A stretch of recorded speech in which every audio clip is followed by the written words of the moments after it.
So are you going to do it, right? Are you going to pick TSM to win this final? I thought, what if it was very apparent that I was going to pick TSM in the earlier part of the conversation, and when my room got too cold, I had to go put on a hoodie. Yeah, I think I'm going to pick TSM. There is so much moving pieces, and I want to hedge. I want to make this bet. Like, it's not hedging a bet. Like, I want to make this bet. I think there is definitely an angle where TSM can win, and I want to believe.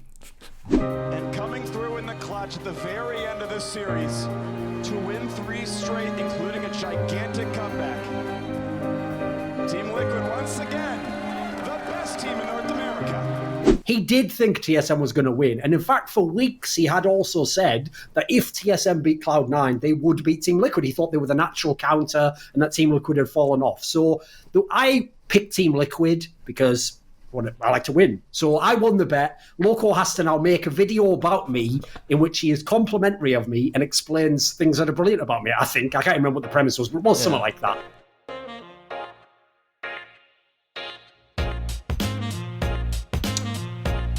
Oof, here we go again. Oh man, who knew? Sven Inting would cause me so much pain. My favorite team, TSM, lost. Got reverse swept by one of my least favorite teams in Team Liquid. I had to do a video on why Doublelist is so great. I did the video and I got flamed saying it wasn't genuine. Oh my god. Now I also have to talk about why Thorin is so great as a content creator. Oh my god. Why it's hurtful is because if they won, then Thorin would be doing the video on me instead. But now that I lost, I have to be the one doing the video. And also, doing a positive video on Thorin is kind of weird because it breaks character of the Listen Loco dynamic of where I hate Thorin and Thorin hates me. And we insult each other. But I mean, I lost the bet, so gotta do the video. So without further ado, here is for you guys. What makes Thorin the best content creator in esports? So for a lot of people, you probably don't know the history of Thorin or who he is and like how he got to where he is. So I don't know the exact history and I'm not gonna look it up. So I'll tell you guys what I know from memory and what I know from talking to Thorin. So Thorin started out as like a reporter, like behind the camera, kind of like asking question, interviewer for CSGO, and he used to go to all the small CSGO events. And then one day, something clicked for him, where he was making not a great living doing that, and he thought, if I'm in front of the camera, if I give my own opinions and I can be entertaining about it, then that's something where I can see a future in. And he started doing that, and he became very successful at it through CSGO. So there is a lot of content creators in the scene, but there are things very unique to Thorin, and those are the things that make them very successful. So from my knowledge, from what I know, I will talk about what makes Thorin so successful and what makes him a great esports content creator. So let's start with something that everyone can agree with. His knowledge and his memory for esports in general is freaking insane. He has knowledge that spans multiple games. StarCraft, League of Legends, Overwatch, Quake, and most importantly CSGO. That's the one game that's his bread and butter, where he's probably one of the most like leading expert on. I know, like me personally, I can talk about other games like StarCraft a bit, what else? CSGO a bit, but not on the depth that Thorin can with all his games. It's actually amazing.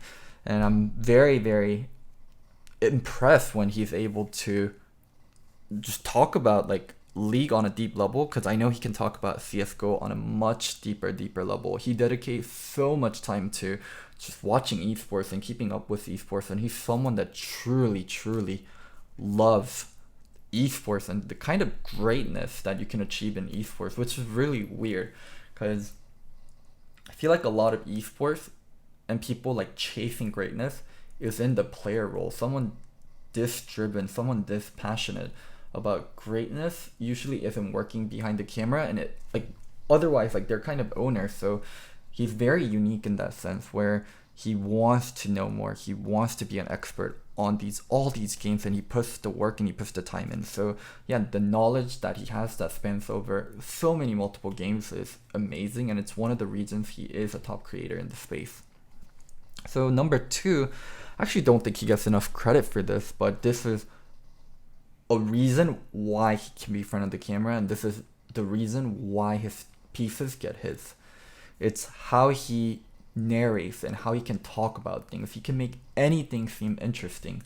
So if you guys remember, there was a recent episode of Listen Loco where Thorin was an hour late, and I kind of had to do the hosting job, and I actually thought it would be a lot easier, but the flow of the show was just wrong. And when you watch him like sit there as a creator, just talk and talk about a certain subject, be it League of Legends, CSGO, he can make things sound so interesting, and he can captivate you and give his own spin on things that makes it so listenable and just so bingeable.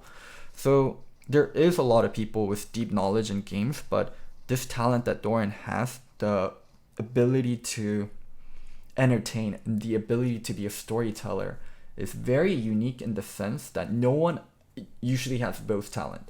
So there's experts on the game. So like me, I'm an expert on League of Legends, but I don't quite have that talent for storytelling. But Thorin has both, and that makes him such a good host, and that makes him such a good analyst and entertainer. So yeah, it's something very unique about him that a lot of people don't give him credit for. They're like, oh, he's an esports historian, he knows a lot about the game, that's why people watch him. They do watch him for that, but I can name you better experts for League of Legends, for Overwatch, for StarCraft. There's people that know more about the game than Thorin, but aren't as popular as Thorin because he just can put a spin on things and narrate things so well and be so interesting where, yeah, you just want to listen to the guy. So yeah, that's my second reason. And then the third one I also think is very important that I think a lot of people forget, and it makes him truly, truly unique. It's kind of his brashness and kind of his lone wolf mentality time to time. He can give this unbiased point of view without thinking about kind of the politics of it. So I often have to think twice before I say anything controversial or before I bash anyone, because I could be potentially hurting a player I coached before or my friend or someone I want to work for in the future. But Thorin's at a point where he's made enough money and his spot in the scene is so secure. He's just not afraid to call out anyone. So him and Richard Lewis really share this trait, and Monty to a certain degree, where they just call out bullshit where they see it and they don't give a fuck about the politics of it. They don't hold back. He'll start fights with owners, like most notably Andy. He had that big fight with Carmack. Like, he'll call out bullshit where they see it. And I think a lot of creators stay away from that. And a lot of them strive so hard to be PC so they can collab with other people or they can grab sponsors. But Thorin is just so brutal and so unbiased and so sovereign when it comes to his point of view. He just says whatever is on his mind. So you can get a very unique perspective. The knowledge, the entertainment, the unbiased point of view, the three of those combined that makes him one of the best creators, not only in the league scene, but all of esports. So, oh my god, that was a fucking hard video. But I'm fucking done.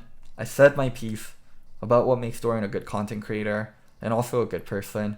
So I can go back to hating that fucking bitter ginger who doesn't know shit about League of Legends. Thank you guys so much for watching this video. And don't forget, I'm not crazy, I'm just loco. Bye.